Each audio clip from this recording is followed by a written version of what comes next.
મૂલ્યો સાપેક્ષ છે એ વાત બરાબર છે. સમય અને સ્થાન પ્રમાણે મૂલ્યો બદલાતા રહે બરાબર છે, પણ કેટલાક મૂલ્યો સનાતન છે અને સનાતન મૂલ્યોનો આજે ખાસ થતો હોય જીવનમાં આપણે ગલત મૂલ્યોની પ્રતિષ્ઠા આપી રહ્યા છીએ. બરાબર છે. અને એને લીધે આજે આપણે જે સતત એક સમાજની અથવા તો જે ધર્મગુરુઓ હોય અથવા ઋષિઓ હોય બરાબર એની એક મતામત છે કે એક સ્વસ્થ સમાજની રચના કેમ થાય. એ સ્વસ્થ સમાજની રચનાની દિશામાં આપણે નથી જઈ રહ્યા. આજે સમાજ પહેલો મૂળ મુદ્દો એ છે કે સનાતન મૂલ્ય કોણ છે, એવું કયું મૂલ્ય છે જે બદલાય જ નહીં, જે સનાતન જ હોય એવું કયું મૂલ્ય છે. સામાજિક મૂલ્યો હંમેશા બદલાતા રહે છે, આચારિક મૂલ્યો છે એ હંમેશા બદલાતા રહે છે. તમને ખબર હોય કે ન હોય, એ દેશિક હોય છે, કાલિક હોય છે. આજે પણ તમે જોનસાર બાબર પ્રદેશમાં જાઓ, હિમાચલ પ્રદેશમાં એક ભાગ છે લાહોલ ને સ્પીતિ, એકદમ તિબેટને અડેલું છે. એ લાહોલ ને સ્પીતિમાં જાઓ તો આજે પણ મોટો ભાઈ લગ્ન કરે છે, બાકીના બધા કુંવારા રહે છે અને આવનારી પત્ની છે એ બધાની પત્ની થાય છે. અને એ લોકો કહે છે કે અમે તો પાંડવોના વંશજ છીએ, પણ ત્યાં એમને એ મૂલ્યને સ્વીકાર કરી લીધો છે. બધી ઘણી વાતો મારાથી એ માઇક ઉપર કહેવાય નહીં, પણ બધી જુદી જુદી જગ્યાએ જુદા જુદા મૂલ્યો છે, જુદી જુદી જાતના. એટલે સામાજિક જે મૂલ્યો છે એ દેશકૃત હોય છે, કાળકૃત હોય છે. એક દેશમાં જુદું હોય છે, બીજા દેશમાં જુદું હોય છે, એક કાળમાં જુદું હોય છે, બીજા કાળમાં જુદું હોય છે. કેરાલામાં તમને ખબર હોય કે ન હોય, નંબુદ્રીપાત બ્રાહ્મણોમાં જે મોટો દીકરો છે નંબુદ્રી બ્રાહ્મણનો, એ જ બ્રાહ્મણ કન્યાને પરણે છે. નાના દીકરાઓ છે એ નાયર કન્યાને પરણે છે, અને નાયર કન્યાને પરણીને એ છોકરો એ કન્યાના ઘરમાં જાય છે. એટલે કન્યા અહીં નથી આવતી, પણ એ પોતે કન્યાના ઘરમાં જાય છે. હવે એ બધું બધા બરાબર ચાલે છે. રાજસ્થાનમાં આજે પણ કેટલાક રાજપૂત લોકો એવા છે કે જેમની મોટી દીકરી મુસલમાનને પરણાવે છે, નાની દીકરી રાજપૂતો. પેલાના સમયમાં મોગલોના સમયથી આ રિવાજ ચાલ્યો થઈ ગયો, આજે મોટી દીકરી પણ મુસલમાનને પરણાવે છે. એટલે સામાજિક મૂલ્યો છે એ દેશ દેશમાં જુદા છે, કાળ કાળમાં જુદા છે, સમય સમય ઉપર જુદા હોય છે. તો એ બધું આપણે સમજવું જોઈએ. સનાતન મૂલ્ય તો સત્ય જ છે, અને આપણા ત્યાં નથી. ક્લિન્ટન ઉપર જે આક્ષેપ થયો એ જૂઠું બોલવાનો આક્ષેપ થયો. તમારો વ્યક્તિગત અંગત જીવન તમારું જે હોય તે, અમેરિકાની પ્રજાએ કોઈ એમાં દખલગીરી ના કરી, પણ તમે જૂઠું કેમ બોલ્યા કે મારે આના સાથે આવો સંબંધ હતો, એવું જૂઠું કેમ બોલ્યા? એ જૂઠું બોલવાનું એના ઉપર, અને એને માફી માંગવી પડે. સત્યની દ્રષ્ટિએ જુઓ તો આપણા ત્યાં કેટલું મૂલ્ય છે, કોણ સાચું બોલે છે. અને એટલું જ નહીં, સાચું બોલવાનું વાતાવરણ ક્યાં છે? સાચું બોલવાનું પણ એક વાતાવરણ હોય છે. મારે ત્યાં એક મોટેલમાં ઉતરેલો, મને એને વાત કરી, મેં 3 વર્ષ સુધી ઇન્કમ ટેક્સ ના ભર્યો. ઇન્કમ ટેક્સનો ઓફિસર આવ્યો અને મને કહ્યું કે ભાઈ તું 3 વર્ષથી ઇન્કમ ટેક્સ ભરતો નથી. એને કહ્યું હું તો ભાઈ સુરતી પટેલ છું ને અભણ છું, મને કંઈ આવડતું નથી, આ ચોપડા પડ્યા. એણે મારા ચોપડા જોયા, 3 વર્ષના વ્યવસ્થિત કર્યા, અને જે કંઈ ઇન્કમ ટેક્સ થતો હતો એ કરી એ કહ્યું કે હવે તું ભૂલ ના કરીશ, ચાલતો થયો. તો હવે આ ત્યાંની વાત છે. હવે એ જ દશા ભારતમાં હોય તો શું થાય? મને ધક્કો ના ખવડાવ્યો, મને કોઈ ભય ના આપ્યો. અહીંયા તો તમને 100 ધક્કા ખવડાવે, અને જેટલું દોવાય એટલું દોવાય, ને ખબર નહીં તમારા પાસેથી કેટલી લૂંટ ચલાવે. સત્યનું એક વાતાવરણ ઊભું થતું હોય છે જે આપણે નથી ઊભું કરી શકીએ, કોઈ પણ ક્ષેત્રમાં નથી ઊભી કરી શકીએ. અને એનો ફટકો આપણને પડે છે. વ્યાપારિક ક્ષેત્રમાં, ધાર્મિક ક્ષેત્રમાં, સામાજિક ક્ષેત્રમાં, બધા ક્ષેત્રો. વિષય બદલો.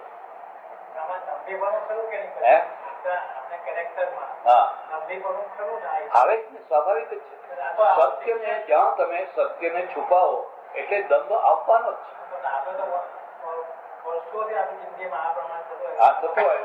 બરાબર. જેટલા મૂલ્યો તમે ભારે બનાવો ને એટલો જ દંભ વધવાનો. જેટલા તમે હેવી મૂલ્યો બનાવો. સીતાજીની અગ્નિ પરીક્ષા થઈ, અગ્નિ પરીક્ષા એમને પારે કરી, છતાં એમને વન જવું પડ્યું, વન ભોગવવું પડ્યું. હવે એ મૂલ્યોના કારણે આજ સુધી સ્ત્રીઓને સહન કરવું પડે. પાકિસ્તાન જયારે થયું ત્યારે પંજાબમાંથી કેટલીય સ્ત્રીઓને મુસલમાનો ઉપાડી ગયા, અને પેલી તરફથી મુસ્લિમ સ્ત્રીઓને શીખો રાખી લીધેલો. પછી અમારે પેલા કુસુમબેન ત્રિવેદી કપડવંદના, એ ગવર્નર હતા, એમના પતિ ચંદુલાલ ત્રિવેદી, સરદાર પટેલના ખાસ માણસ, એની અધ્યક્ષતામાં કમિશન નિયુક્ત થયું બંને તરફની સ્ત્રીઓને પાછી આપવાની. અહીંયા મુસ્લિમ સ્ત્રીઓ હોય પાકિસ્તાનમાં જાય અને ત્યાં હિન્દુ સ્ત્રીઓ હોય ભારતમાં. હવે 6-8 મહિના થઈ ગયેલા કે કુસુમબેને મને વાત કરી કે અમે જયારે બોર્ડર ઉપર અહીંની બધી મુસ્લિમ સ્ત્રીઓને લઈને ગયા તો ઘણી તો ગર્ભવતી હતી, ત્યાંથી એમના સગાવાલા આવ્યા, બધા લઈ ગયા, અક્ષરે બોલ્યા વિના લઈ ગયા. આપણી જે હિન્દુ સ્ત્રીઓ ત્યાંથી મુસલમાનોની પાસેથી લાવવામાં આવી એને લેવા કોઈ ના આવ્યું, કોઈ લેવા ના આવ્યું. હા, અમારે હવે ચાલે જ નહીં, અમારા ઘરમાં રહી જ ન શકે. એટલે હવે એમના માટે તો 2 જ જગ્યા હતી, કાં તો એ મુસલમાનોના ત્યાં પાછી જાય અથવા પછી મુંબઈમાં કોઈ કોઠામાં આવીને બેસે. તો તમે આવા મૂલ્યો કરીને બેઠા. પેલા લોકોએ સ્વીકાર કર્યો, અમે સ્વીકારી લીધું, એના છોકરાને સ્વીકારી લીધો, બધું જ સ્વીકારી લીધું. જ્યાં તમે વધુ પડતા ઊંચા મૂલ્યો કરો એટલે દંભ આપવાનો જ. તમે દંભને રોકી ન શકો. મૂલ્ય વિનાનું જીવન પણ સારું નહીં, પણ સાથે સાથે મૂલ્યને એટલું જોવાનું કે એ નેચર કુદરતની સમીપમાં હોય અને એ માનવતાવાદી હોય. એમાં માનવતાનો રણકો હોય. મારા માટે ઊંચું મૂલ્ય હોય પણ તમારા માટે એમાં નાશ થતો હોય. તમે હજારો લાખો વિધવાઓ, ત્યક્તાઓ વગેરે વગેરે સ્ત્રીઓ રાખો અને પછી એમની પાસે બધા મૂલ્યોની અપેક્ષા રાખો, એ બરાબર નથી. તો એની વ્યવસ્થા કરો, એના સમયસર લગ્ન થાય એ વ્યવસ્થા કરો, નહીં તો પછી કુદરતનું કામ કરવાનું જ છે. ગીતામાં જે કીધું છે કે મધ્યમ માર્ગ,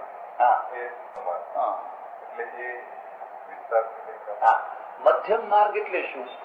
ખાસ કરીને યુક્તાહાર વિહારસ્ય યુક્ત ચેષ્ટસ્ય કર્મસુ યુક્ત સ્વપ્નાવબોધસ્ય યોગો ભવતિ દુઃખઃ. આ રિએક્શન છે. મેં આજ સવારે જો તમે આવ્યા હોત તો મેં સવારે કહ્યું હતું કે એ સમયમાં એક માર્ગ એવો હતો કે ખાવું જ નહીં, ઊંઘવું જ નહીં, શરીરને એકદમ દુઃખ જ દુઃખ આપતું. એ અતિ જે કષ્ટવાદી માર્ગ હતો એનું આ રિએક્શન છે. એ કહે છે અર્જુન જે યુક્ત આહાર એટલે સમયસર ખાય છે, માપનું ખાય છે, યુક્ત નિદ્રા કરે છે, યુક્ત આવાગમન કરે છે, યુક્ત ચેષ્ટસ્ય કર્મસુ યુક્ત સ્વપ્નાવબોધસ્ય યોગો ભવતિ દુઃખ.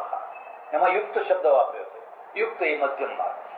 તમે યોગ્ય રીતે રહો, એ નેચર છે, કુદરત છે, અને એ માર્ગ તમે છેડ જિંદગી સુધી પાર પાડી શકો. તમે દોડી શકો પણ બહુ તો 1 કિલોમીટર દોડી શકો. દોડીને તમે આખી દુનિયાની પરિક્રમા ના કરી શકો, પડી જવાનું.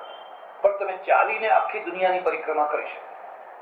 ધીમે ધીમે ધીમે ધીમે તમે ચાલો તો આખી દુનિયાની પરિક્રમા તમે કરી શકો. એમ સાધનાના ક્ષેત્રમાં પણ આ છેડાનો અતિરેક કે આ છેડાનો અતિરેક, બેમાંથી એકે અતિરેક મધ્યમ માર્ગ. ન અતિ ભોગવાદ, ન અતિ નિગ્રહવાદ, પણ મધ્યમનો સંયમવાદ. મધ્યમનો સંયમવાદ એ તમારે આખી જિંદગી સુધી ચાલ્યા કરે, એના ઉપર ભાર છે. એ મધ્યમ માર્ગ. બોલો તમને કહું, બધા પ્રશ્નો ના પૂછે, બધા સાંભળે ખરા, પૂછનારા તો ઘણા ગાંઠા જ હોય. એટલે જે પૂછનારા હોય ને, હા પૂછો, એને ચાલુ જ રહેવા દો. આપણા જનરેશન કરતા હવે જે નવું જનરેશન છે એ લોકોમાં મને લાગે દમ ઓછો છે, નિખાલસપણે એકબીજાને કાંઈ પણ કહી દે છે. આપણા ઉછેરમાં આપણને એવું કહેવામાં આવ્યું કે મોટા રહ્યો સાથે આવી રીતે વાત કરવાની, આવી રીતે રિલેટ કરવાનો. તો ઘણી વાર છોકરાઓને ઉછેરતા એ પ્રશ્ન મનમાં આવે છે કે આપણે એ લોકોને કેવી રીતે ઉછેરો. બરાબર, તમારી વાત સાચી છે. એક મુદ્દો તો શું છે કે દિવસે દિવસે પ્રજા વધારે સારી આઈકો વાળી થાય છે, ઓછી બુદ્ધિ વાળી થાય છે. એ વાત ખોટી કે કલયુગમાં છોકરા આવા થશે, ઠીંગણા થશે, એમના બુદ્ધિ નહીં હોય. અરે બધા છોકરા ઊંચા થવા મળ્યા. તમારે જોજો, તમારા કરતા 2-4 ઇંચ તમારો છોકરો ઊંચો જ હશે. એટલે છોકરા પહેલાની તુલનામાં સારા થાય છે. એક બુદ્ધિની દ્રષ્ટિએ પણ સારા થાય છે. અત્યારે તો 98% તો ઘણા છોકરા માર્ક લઈ આવે. જોકે આપનારા એટલા ઉદાર હશે જે હોય તે, પણ છતાંય અને બીજું કે તમારા ઘરનું વાતાવરણ કેવું છે એ એનું ઘડતર છે. તમારા ઘરના વાતાવરણમાં એ નિખાલસ થઈ અને પોતાને રજૂ કરી શકે છે. નિખાલસ થઈને જો એ પોતાને રજૂ કરી શકે તો એ ઓછો દંભી થશે. પણ તમારામાં એની નિખારસતાને પચાવવાની શક્તિ છે અથવા તમારી નિખારસતાને એનામાં પચાવવાની શક્તિ છે. આપણે બચપણથી જ એના મગજમાં કેટલાક ગિલ્ટી કોન્શિયસ ભરી દઈએ છીએ અને એના કારણે એના મગજમાં એમ થઈ જાય આ પાપ છે, આ પાપ છે, આ પાપ છે, આ પાપ છે, આ બોલાય નહીં, ચૂપ, આવું બોલાય નહીં, આવું બોલાય નહીં. તો એ વાત તમારી સાચી છે, પણ એ બહુ થોડા કુટુંબોમાં એવું હોય છે, બધા કુટુંબોમાં નથી હોતું. થોડા કુટુંબો હોય છે, ખાસ કરીને ઓપન વાતાવરણ હોય છે, ત્યાં છોકરા બગડતા નથી. બંધિયાર વાતાવરણમાં જ છોકરા બગડતા નથી. કારણ કે મા બાપના આગળ એમનું બોલવું જુદું અને બાકીના જીવનમાં બોલવાનું જુદું, બે ભાગ પડી જતા હોય છે. અને બચપણથી જ એમ સમજે છે કે આ આપણે કોઈને કહેવાય નહીં, કોઈના આગળ વાત ના થાય. એટલે એ વાત તમારી સાચી છે. પરદેશમાં આ વાત આપણાથી જરા જુદી છે. એ ઓપન થઈ શકે છે, ખુશીથી થઈ શકે. હું એક દાખલો તમને આપું કે પોર્ટલેન્ડ એક શહેર છે ઓરેગન સ્ટેટમાં. રજનીશજીનો આશ્રમ ત્યાં નજીકમાં જ થયેલો. મારા એક ઓળખીતો છોકરો, એને હોટેલ રાખેલી 6-7 માળની ભાડે. અહીંયા એને 350 રૂપિયાની કોઈ નોકરી આપવા તૈયાર નથી. અમેરિકા ગયો અને લોન મળી, બધું મળ્યું. મોટી 100 રૂમની હોટલ એને રાખેલી. પછી એના ત્યાં બેઠેલા. મને કહ્યું કે અમારે ત્યાં કેટલાક રોજ આવજા કરનારા લોકો છે ને કેટલાક સ્થાયી લોકો છે. અમેરિકામાં ઘણા લોકો ઘર બનાવતા જ નથી. આખી જિંદગી હોટલમાં રહે, મોટલમાં રહે, મહિનો અહીં રહે, 2 મહિના ત્યાં રહે, મહિનો અહીં રહે. એમનું પેલું માસિક ભાડું હોય એટલે પોસાય એમને. એમાં એક ડોશી આવેલા. એ વાતોડી બહુ, એના પાસે આવીને બેઠી વાતો કરતી હતી.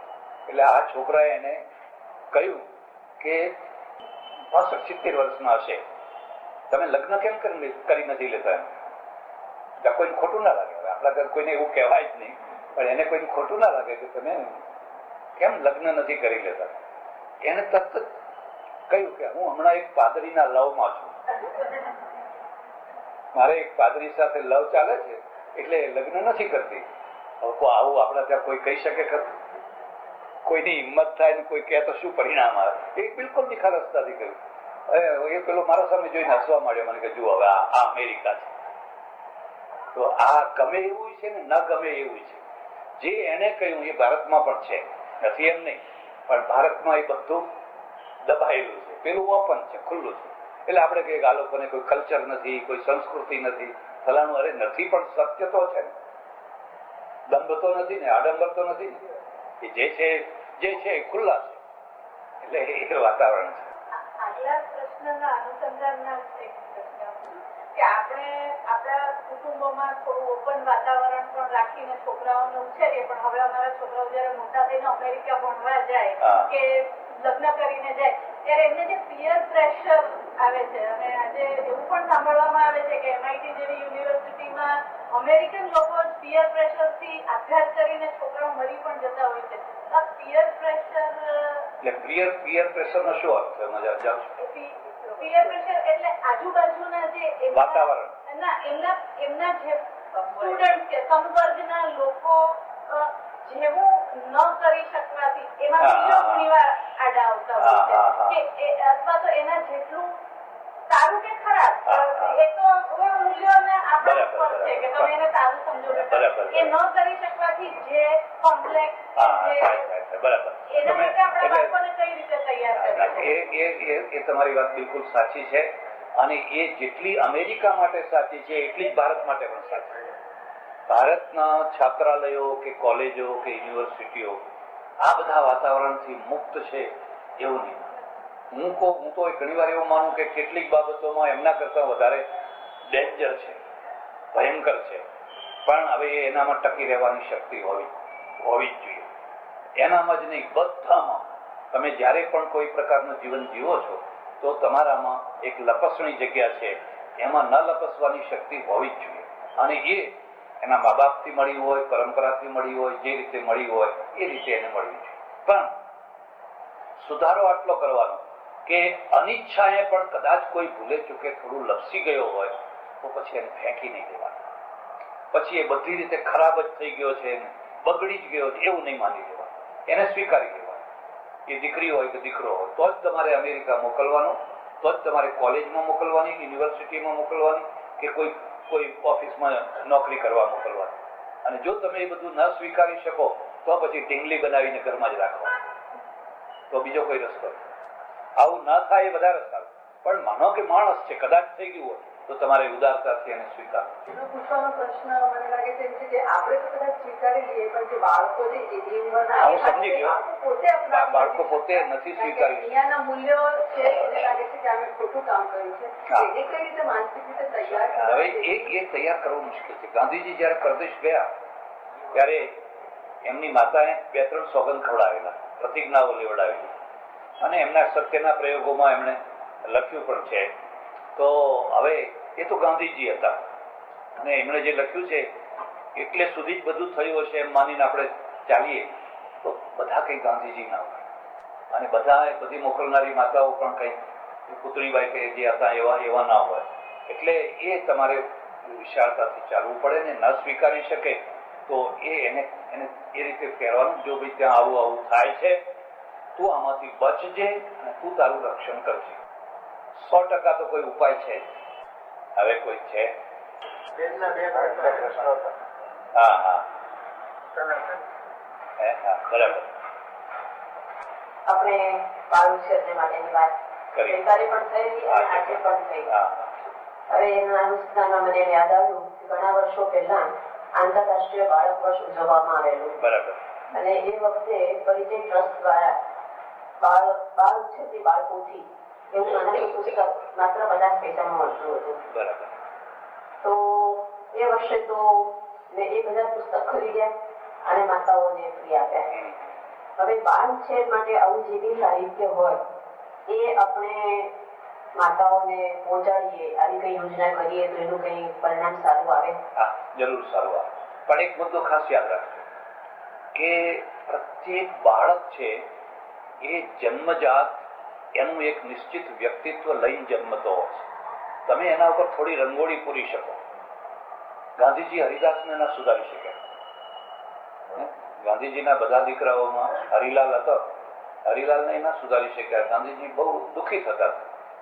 એમ પ્રત્યેક વ્યક્તિ જયારે જન્મે છે ત્યારે એનું એક નિશ્ચિત જીનેટિક આનુવંશિક એક જીનેટિક નિશ્ચિત વ્યક્તિત્વ લઈને જન્મે છે. કબીર છે, કબીરને કોણે સંસ્કાર નાખ્યા હતા? કબીર તો બિચારો ત્યજાયેલું બાળક છે. અને આપણા સમાજનો જે નીચામાં નીચો વર્ગ છે, નીરુ અને નિશા, એના ત્યાં ઉછર્યો છે. ચારે તરફ કસૈયોનો મહોલ્લો છે, કસૈયોના છોકરા સાથે રમે ગમે ખેલે છે. છતાં કબીર કબીર કેમ થયો? એક બીજો મુદ્દો પણ યાદ. તમે મોટા ભાગે જોશો તો ગાંધીજીના ત્યાં કોઈ બીજો ગાંધી નથી પેદા થતો. વલ્લભભાઈના ત્યાં બીજો કોઈ વલ્લભભાઈ પેદા નથી થતો. વિવેકાનંદ બીજા એક વિવેકાનંદને પેદા નથી કરી શકતા. દયાનંદ એક બીજા દયાનંદને નથી પેદા કરી શકતા. તમે પાછળનો એક વ્યવહારિક વહીવટ કરનારો વર્ગ પેદા કરી શકો. પણ આ જે વિશેષ વ્યક્તિત્વ હોય છે એ જન્મજાત હોય છે.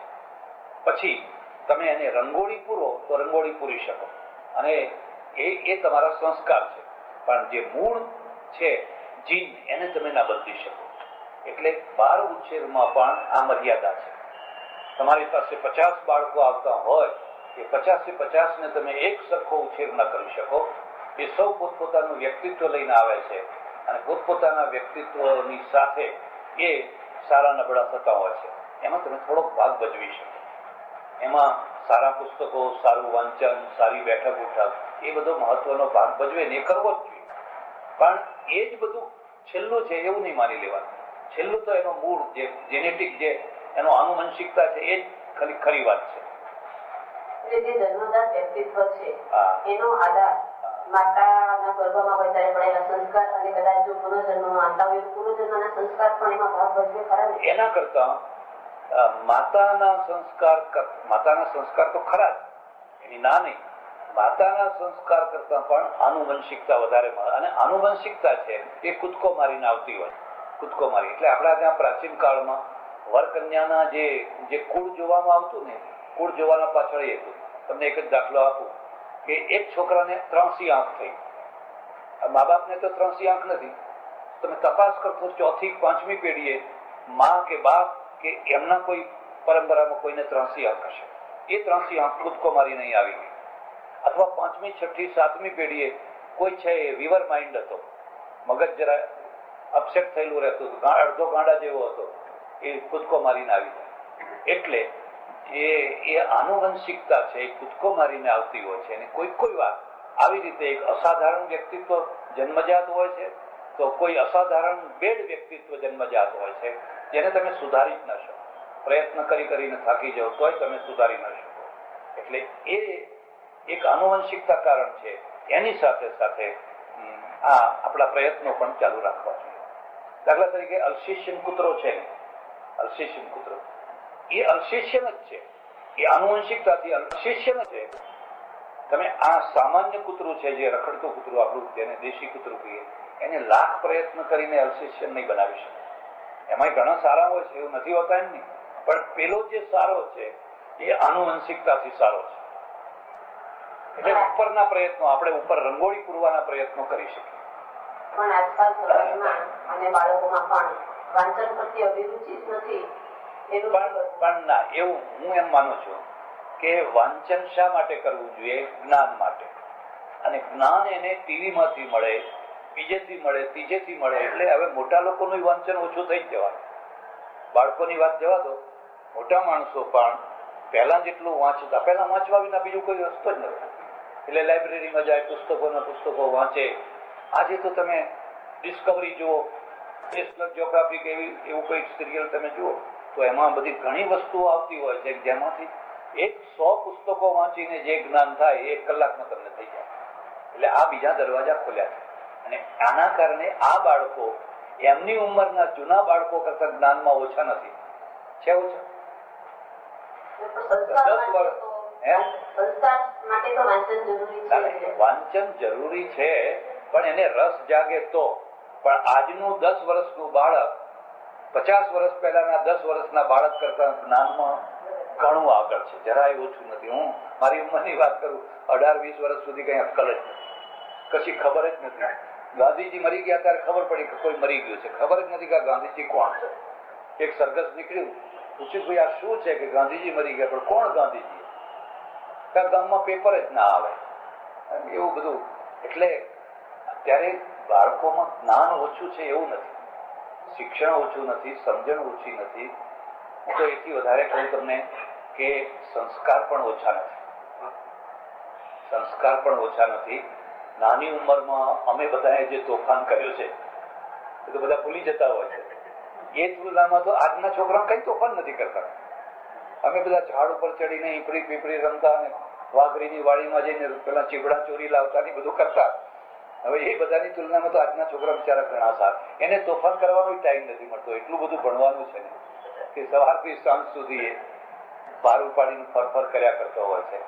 છતાં પણ એને વાંચનમાં રસ લેતો કરવો, એની મેળે પોતે વાંચતો થાય, એ સારી વસ્તુ. બસ હવે 5:30 થવા. હરિઓમ. જય જય જય જય. તમારે રિએક્શન આપવું. તમને ના વાત ગમે તો જરાય સંકોચ કર્યા વિના કહેવું કે તમારો જવાબ બરાબર નથી. મને કોઈ દુઃખ નહીં થાય, તમને કહેવાનો હક છે.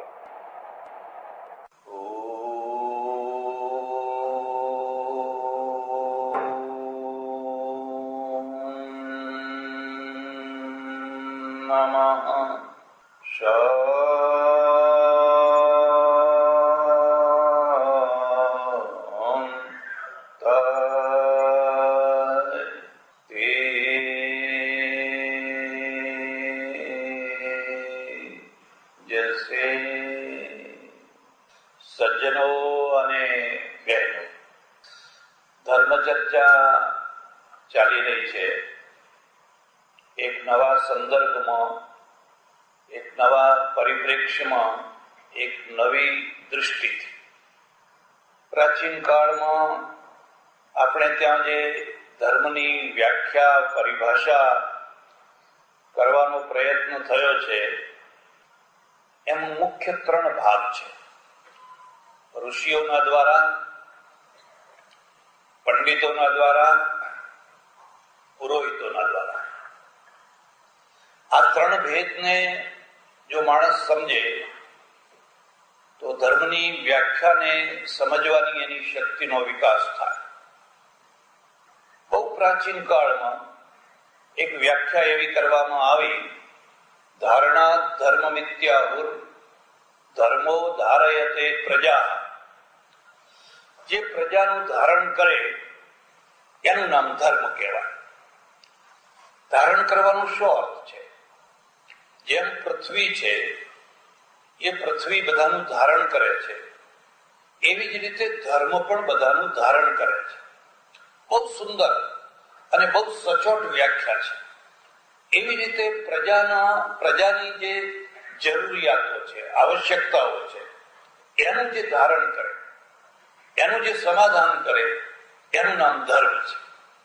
પ્રજાને આહાર જોઈએ, ધર્મનું પાલન કરે ને પ્રજા ભૂખે મરે તો સમજવાનું કે ધર્મને સમજવામાં કંઈક ભૂલ થઈ છે. ધર્મ છે એ આહાર પણ આપે, વિહાર પણ આપે, રક્ષા પણ આપે, લાગણીઓના પ્રશ્નોને પણ સુલઝાવે, આવેગોના પ્રશ્નોને પણ સુલઝાવે. જેટલા પ્રશ્નો છે એ બધા પ્રશ્નોને ઉકેલે, સુલઝાવે, એનું નામ ધર્મ છે.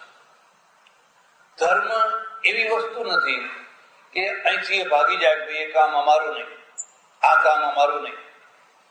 સામાન્યમાં સામાન્ય બાબતથી માંડીને યુદ્ધ સુધીની મોટામાં મોટી બાબત સુધી જે સચોટ માર્ગદર્શન અને સચોટ નિર્ણયો આપે એનું નામ ધર્મ છે. આ આપણી ઋષિની વ્યાખ્યા છે. ઘણા ઋષિઓ થયા, પણ એમાંના એક ઋષિ પ્રત્યે મને ખૂબ જ અત્યંત પક્ષપાત છે. એનું નામ છે કણાદ. તમને કોઈને ખબર હોય તો આપણા જે ષડદર્શનો છે એમાં જે વૈશેષિક દર્શન છે, પરમાણુવાદી જે વૈશેષિક દર્શન છે, એના રચયિતા કણાદ છે. અને યોગાનું યોગ કણાદ ગુજરાતી છે, સૌરાષ્ટ્રના છે, એટલે આપણે એનું ગૌરવ લઈ શકીએ. કપિલ સિદ્ધપુરના છે અને કણાદ છે એ પ્રભાસ પાટણના છે, સોમનાથ પ્રભાસ પાટણના છે. કણાદ બહુ જ સમર્થ ઋષિ છે. એક બીજો મુદ્દો યાદ રાખજો, તપસ્વી થવું અલગ વસ્તુ છે, યોગી થવું અલગ વસ્તુ છે, અને ચિંતક થવું એ અલગ વસ્તુ છે. યોગીનો પ્રભાવ થોડા ક્ષેત્ર સુધી હોય. માનો કે એક યોગી છે, એને ભૂલ કરી, એનું પેટ બગડ્યું, એ બીમાર થઈ ગયો, એની અસર એના એ વ્યક્તિ સુધી જ રહેવાની છે. એક તપસ્વી છે, એને તપ કર્યું અને તપનું કોઈ પરિણામ ના આવ્યું, વાંજ્યું તપ કર્યું. ભારતમાં વાંજિયા તપ બહુ થાય છે. જે તપમાંથી કશું મળતું નથી એવા વાંજિયા તપ થયા કરે છે. અરે એવા ઘણા ઓળખીતા સાધુઓ છે જે દંડવત કરતા કરતા દ્વારકા સુધી જાય છે, બદ્રીનાથ સુધી જાય છે.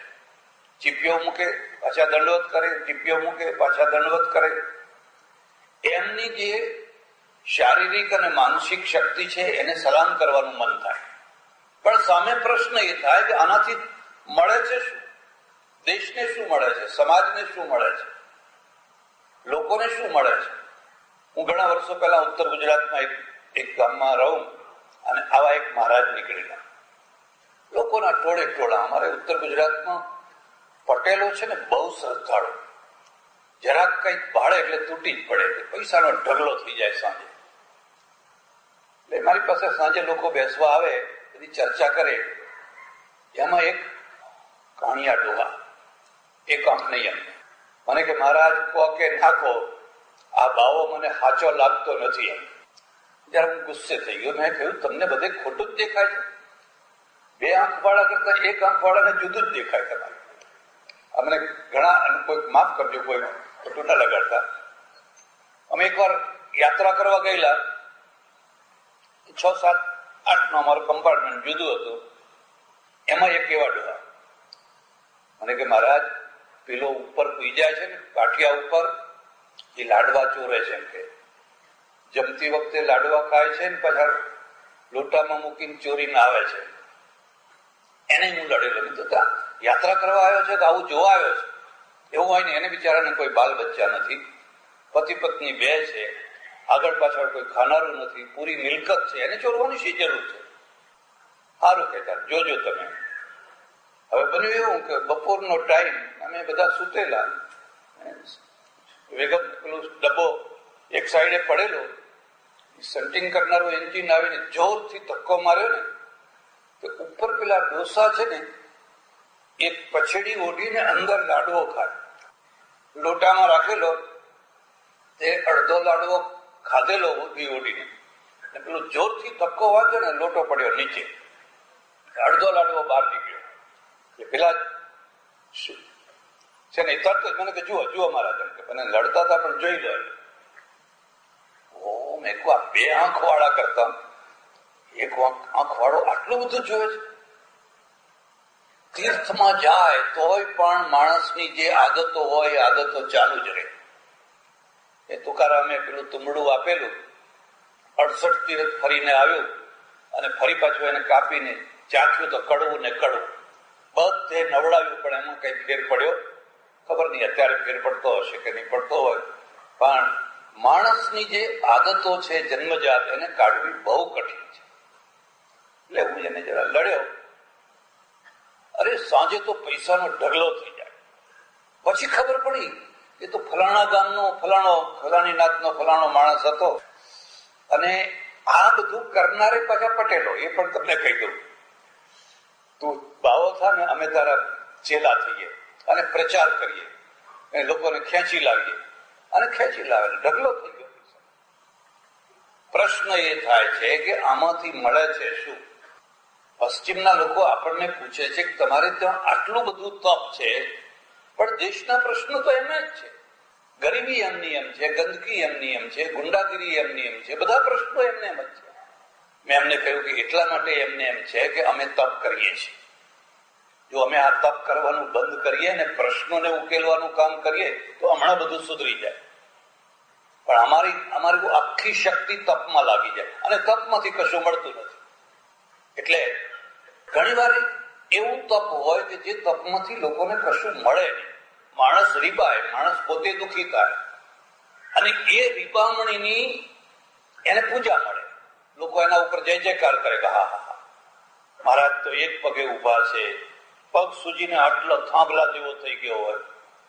પ્રશ્ન પૂછો કે તમે એક પગે ઉભા છો કે ખડેશ્વરી 6 મહિનાથી ઉભા છે કે રામેશ્વર જાના હે, પણ રામેશ્વર જાઓ ને એમાં અહીં શું કામ ઉભા છો? અને પછી ગામમાંથી લોકો બધા ભેગા થઈને કે ભાઈ એમને રામેશ્વરનો ખર્ચો કાઢી આપો ને. આ 6 મહિના ત્યાં કોઈ જગ્યાએ ફેક્ટરીમાં મજૂરી કરી હોત તોય રામેશ્વરની ટિકિટ તો મળી જવાની હતી, પણ એ તરફ નહીં વળે, આ તરફ જ લોકો કરતા હોય છે. એટલે આપણા ત્યાં એક ઋષિઓ છે જે વ્યાખ્યા કરે છે, એક પુરોહિતો છે જે વ્યાખ્યા કરે છે, એક પંડિતો છે જે વ્યાખ્યા કરે છે. આ ત્રણનો ભેદ સમજવો છે. ઋષિ એક બેલેન્સ વાળો, એક બેલેન્સ છે, એની વ્યાખ્યામાં પૂરેપૂરું બેલેન્સ. જયારે પુરોહિત છે પછી કોઈ પણ ધર્મનો હોય એ ધર્મની વ્યાખ્યામાં પોતાનું તરફણ ભરે છે. વરમરો કે કન્યા મરો એ જે કહેવત પડી છે એનું આખું લક્ષ્ય છે કે કેમ કરીને મારું કેમ ભલું થાય. અને પંડિતો છે એમાં તીવ્ર રાગ દ્વેષ હોય છે, પાંડિત્ય હોય છે, વિદ્વત્તા હોય છે, દલીલો હોય છે, તાર્કિકતા હોય છે, પણ તીવ્ર રાગ દ્વેષ હોય છે. ઋષિને રાગ દ્વેષ ના હોય. એટલે ધારણા ધર્મ મિથ્યા ધર્મો ધારયતે પ્રજા, જેનાથી આખી પ્રજાનું ધારણ થાય, પ્રજાને અન્ન મળે, વસ્ત્ર મળે, આવાસ મળે, સુરક્ષા મળે, નિર્ભયતા મળે, બસ ધર્મની સ્થાપના થઈ. ધર્મ ઘણો છે, મંદિરો ઘણા છે, 56 ગજની ધજાઓ છે, અને 56 ભોગ ધરાવા છે. પ્રજા ભૂખે મરે છે, પ્રજા ભયભીત છે, નોકરી વિના, ધંધા વિના દુઃખી છે ચારે તરફ. ત્યારે એમ સમજવાનું કે ધર્મની સ્થાપના થઈ નથી. એટલે આવી વ્યાખ્યા કરી. અને એ વ્યાખ્યાની પરંપરામાં એક મહાન ઋષિ જેનું નામ છે કણાદ, એની વ્યુત્પત્તિ છે કણાન અતિ ઇતિ કણાદ, જે કણને ખાઈને જીવે. અને કણ એટલે શું? ઉચ્ચ વૃત્તિ. એક અનેક વૃત્તિઓ મૂકી છે, એમાંની એક ઉચ્ચ વૃત્તિ છે. ખેડૂતે ખેતરમાંથી બધું અનાજ લઈ લીધું, જે થોડા ઘણા ડુંડા પડી રહ્યા છે, જે થોડું ઘણું અનાજ પડી રહ્યું, જેના ઉપર હવે કોઈનો અધિકાર નથી. અને પહેલા ખેડૂતો થોડુંક છોડી દેતા, એ જે કોઈનો અધિકાર નથી એવું જે લાવેલું છે એમાંથી આજીવિકા ચલાવતા. આ ભિક્ષાવૃત્તિ નથી, આ ચોર વૃત્તિ પણ નથી, આ નિષ્ક્રિયતા પણ નથી. પણ મારે જીવનનું એક એવું કામ કરવું છે કે જેમાં મારે આજીવિકા માટે ટાઈમ બગાડવો નથી. જો હું આજીવિકા માટે ટાઈમ બગાડું તો જે કામ કરવાનું છે એના માટે પૂરતો સમય નહીં મળે.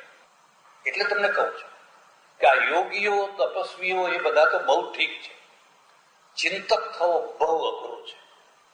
અને ચિંતકમાં પણ જે વાસ્તવિક ચિંતન, જમીન ઉપરનો ચિંતન, ભારતમાં બે જ વાસ્તવિક ચિંતકો થયા એવું મને લાગે છે. એક ચાણક્ય અને એક સરદાર વલ્લભભાઈ પટેલ. આ બે જમીન ઉપરના માણસો. બાકી તો બધા આકાશના ઊંચે ઊંચે ઉડનારા. સાંભળવામાં સારું લાગે, પરિણામ કશું. આ બે જમીન ઉપરના ચિંતકો. એટલે ચિંતક છે, અને એમાં પણ જે રિયલ ચિંતક છે એ થવો તો બહુ અઘરો છે. કારણ કે એ આખી પ્રજાને એ દર્શન આપતો હોય છે, દૃષ્ટિ આપતો હોય છે. ઘણા એમાંના જ છે. અને એ કોઈ નદી કિનારે કોઈ એક જગ્યાએ રહે છે, પત્ની છે, બાળકો છે, ગુરુકુળ છે, વિદ્યાર્થીઓ છે, બધું છે. પણ આ કણ વીણી વીણીને પોતાની આજીવિકા ચલાવે છે, જેથી કોઈના ઉપર ભાર ન થવા. એક બીજો મુદ્દો પણ યાદ રાખ, જેને વિચારોની સ્વતંત્રતા રાખવી હોય એને શ્રીમંતોના દબાણ નીચે ના જીવવું જોઈએ. જો તમે શ્રીમંતોના દબાણ નીચે જુઓ તો વિચારોની સ્વતંત્રતા ખતમ. એટલે આપણા ત્યાં બે દેવીઓ છે, એક લક્ષ્મી છે ને એક સરસ્વતી છે. લક્ષ્મી છે ને એને પતિ છે, સરસ્વતીની પતિ ના હોય તો મને નામ બતાવજો. સરસ્વતી બાળ કુંવાળી છે, લક્ષ્મીજી પરણેલા છે. અને લક્ષ્મીજી તો મસ્ત છે, કારણ કે વિષ્ણુ ભગવાન છે ને એ જયારે જુઓ ત્યારે લોકોના કામ કરવા માટે ગરુડે ચડીને અહીંથી અહીં દોડ્યા કરતા હોય. અને લક્ષ્મીજી એકલા બેઠા બેઠા ફ્રીજનો ઉપયોગ કરે. હવે તમે સમજી શકો છો. એટલે લક્ષ્મીજી બરાબર છે. અને સરસ્વતી છે તો દુબળી પાતળી, શુક્લામ બ્રહ્મધરામ વિષ્ણુ, અને પછી સફેદ સાડી પહેરેલી છે. તમે જોજો સરસ્વતીનું ચિત્ર. એ એના ઘરમાં ફ્રીજે નથી, કશું નથી, એને પતિ નથી, એ પરણે નહીં. એટલે એક લોકગીત છે એમાં આવે છે વારંવાર, તોય તું બાળે કુંવારી, તોય તું બાળે કુંવારી. ફલાણા જન્મમાં તું આ થઈ આમ થઈ, પણ તું બાળ કુંવારી છે, એને પતિ ના. હવે લક્ષ્મીજીના ખોળામાં બેસવા માટે લાંબી લાઈન લાગી છે. ઓહો, માં મને ખોળામાં બેસાડો, ખોળામાં બેસાડો, ખોળામાં બેસાડો. લક્ષ્મીજી કોઈ વાર આમ કૃપા કરીને એકાદ છોકરાને ખોળામાં બેસાડે, રાજી થઈ જાય, ખુશ થઈ જાય. એનું નામ બિરલા પડે. ફરી બીજાને બેસાડે તેનું નામ ટાટા પડે, કોઈનું નામ અંબાણી પડે. ખુશ થઈ જાય. થોડી વાર બેઠા ના બેઠા ને લાંબી ભીડ છે એટલે મારે ધક્કો ને પડે જઈ. અરે અમે તો આવા હતા, પણ હવે ક્યાં છો તમે? જયારે હતા ત્યારે શું કર્યું? જયારે નદી બે કાંઠે છલકાતી હતી, બે કાંઠે, ત્યારે એક ટીપું પાણી કોઈને ના આપ્યું. અને હવે વૈશાખ મહિનામાં જયારે પોતે પાણી વિનાની થઈ ગઈ છે, સૂકી ભંટ જેવી, ત્યારે કહે છે કે અમે તો બે કાંઠે છલકાતી. પણ છલકાતી હતી ત્યારે કર્યું શું? કરવાના ટાઈમે કઈ કર્યું નહીં. હવે તું પોતે જ સૂકી છે. બધાનો ટાઈમ હંમેશા એક સરખો નથી હોતો. એક ટાઈમ એવો આવતો હોય છે જયારે તમે કઈક ધારો તો કરી શકો, અને ટાઈમ વીતી ગયા પછી પશ્ચાતાપ જ કર્યા. એટલે ત્યાં તો બધા કોઈ બિરલા થાય છે, કોઈ ટાટા થાય છે, કોઈ અંબાણી થાય છે, કોઈ કંઈક થાય છે, અને ભીડ છે લાંબી. અને સરસ્વતીના આગળ તો કોઈ ભીડ જ નથી. બે ત્રણ એના જેવા દુબળા પાતળા, રેંજી પેંજી, હાડકા દેખાતા બે ત્રણ છોકરા ઉભા છે. સરસ્વતી એને સમજાવે છે, બેટા પેલી લાઈનમાં જાઓ, મારા સ્તનમાં દૂધ નથી, હું જેને ખોળામાં બેસાડું છું એને પોતાનો અંગૂઠો ચૂસીને જીવવું પડતું હોય છે. અને તમારે જો મબલક દૂધ પીવું હોય તો આ લક્ષ્મીજીની લાઈનમાં જાઓ. એટલે છોકરા વિચાર કરે મોડા તો મોડા, પણ ખરેખર લાઈન તો એ જ સારી છે, એમાં જ ઉભા રહો ને. વળી પાછા 2-4 નીકળી, પણ એકાદ 2 છોકરા એવા હોય છે કે નથી કરતા, અમે અંગૂઠો ચૂસીને જીવશું, પણ માં તારા જ ખોળામાં બેસશું. સરસ્વતી પછી એને ઉપાડીને પોતાના ખોળામાં બેસાડે છે. એનું નામ વ્યાસ, વશિષ્ઠ, કણાદ, કપિલ, શેક્સપિયર, આઇન્સ્ટાઈન એનું નામ પડે છે. પેલા બિરલા, ટાટા, અંબાણી 5-25-100 વર્ષમાં મરી જતા હોય છે. વ્યાસ ના મળે, શેક્સપિયર ના મળે. જેમ વર્ષો વીતે એમ વધારે જીવતા થાય, કારણ કે અંગૂઠો ચૂસીને જીવ્યા છે, એ પોતાનો અંગૂઠો ચૂસીને જીવ્યા છે. અને જેને દુઃખ નથી ભોગવ્યા એને જીવન જોયું જ નથી. દુઃખમાંથી જીવનનું દર્શન પ્રગટ થતું હોય છે, સુખમાંથી નહીં. એની જે કૃતિઓ છે ને અમર કૃતિઓ થઈ જાય. આવા જ કણાદ છે. એક સિદ્ધાંત, એક આદર્શ, બસ. એક બીજો મુદ્દો યાદ રાખજો, બને ત્યાં સુધી વગર જોતું કોઈનું પણ અહેસાન સ્વીકાર ન કરશો. ના છૂટકે કોઈનું અહેસાન સ્વીકાર કરવું પડે તો વાત જુદી છે, થોડુંક ચાલી નાખજો, પણ ફોન ના કરશો તમારી ગાડી મને લેતા જશો, મને ઉતારવા આવશો. અરે ચાલી નાખ ને. બને ત્યાં સુધી કોઈનું અહેસાન ના લેવું. અને અહેસાન કરવાનો પ્રસંગ આવે તો અહેસાન કર્યા વિના રહેવું નહીં. આ બીજો સિદ્ધાંત. જો અહેસાન કરવાનું નિમિત્ત મળે તો જરૂર અહેસાન